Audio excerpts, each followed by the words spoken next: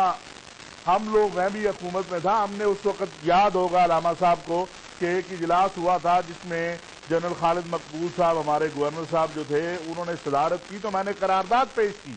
لیکن وہ عدلیہ کی آزادی اور عدلیہ کے احترام میں نے وہ قرارداد پیش کی کہ جی پابند کیا جائے چیف جسٹس کو کہ یہ جو دہشت گرد ہیں، ان کے معاملات کے اندر جو دہشت گردی کی کوٹے ہیں وہ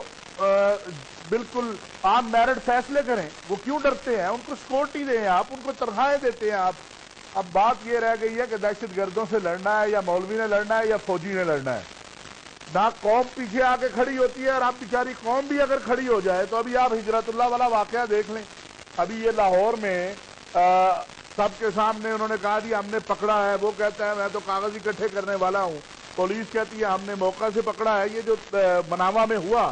عدالت نے بری کیا ہے۔ تو میں یہ سمجھتا ہوں کہ جس ملک کے اندر یہ حالات ہوں کہ میں کوڈ نہیں کرنا چاہتا، لیکن جس وجہ سے یہ ملک قتل و غارت گری کے اسباب میں سے ایک سبب بہت بڑا وہ بھی واقعہ بنا تھا، اس کے ملزم چھوڑ دیے گئے، میں سمجھتا ہوں کسی پاکستانی قوم کے کسی فرد کو نہیں، باہر سے کسی کو بلا کے چیف جسٹس صاحب پوچھ لیں گے کیا وہ واقعہ ہوا ہے تو وہ بھی کہے گا جی ہوا ہے، وہ ویڈیو، وہ نیوز، وہ خبریں، لیکن ملزم سارے چھوڑ دیے گئے۔ تو اس میں کمی ہے ایک تو ول کی، جو ہمارے حکمرانوں میں نہیں ہے، ان کی سیاسی مصلحتیں ہوتی ہیں، ان کی سیاسی مجبوریاں ہوتی ہیں۔ علامہ صاحب، اول تو جو چشمدید گواہ ہوتے ہیں وہ گواہی نہیں دیتے، اور جو پروسیس ہے تحقیق کا، عدلیہ کا، وہ تقاضے پورے نہیں ہوتے۔ عدلیہ جرأت کرے تب یہ کام ممکن ہے۔ خدا کرے کہ موجودہ عدلیہ جو اس وقت جرأت سے فیصلے کر رہی ہے، اور ان کا دعویٰ بھی ہے، اگر وہ اس دعوے میں مزید ذرا سچائی کا ثبوت پیش کرے اور ایسے مقدموں کو بھی لے، صرف سیاسی مقدموں کو یا 18ویں ترمیم کے مقدموں کو نہ لے، ایسے مقدمات کی بھی جلد سماعت کے لیے